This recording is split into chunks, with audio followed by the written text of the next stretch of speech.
sure the air is circulating properly. We can't hang them lower or higher. It doesn't quite work. So it's taken a lot of trial and error for Marguerite Constantine to get her recipe correct. This is the whey here that we've separated. So that will be fed to the goats. And this is what the cheese is looking like at the moment. So I've done a couple, so it's quite empty, but you can see it just looks like a yogurt with some of the liquid still in there. And there you have it. That's the cheese room, and that's how you hang. So this cheese has been hanging here now. The ones on this side for 2 days. These ones at the end here I hung yesterday. So you can see that some of them have become a lot smaller, and that's all the whey that has dripped out of them there.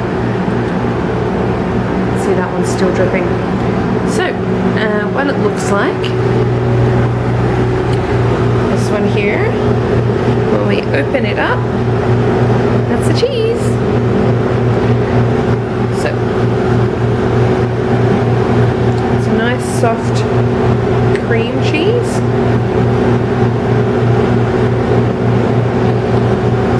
Pat it down.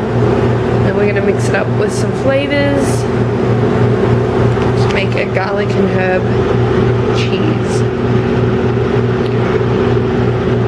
So you can see that. Doesn't that look lovely? Look at that. So it's quite moldable, as you can see. But basically that's what the cheese looks like once we've done it. And then we pop it into here, mix it up with some of the herbs and salt, and then package it.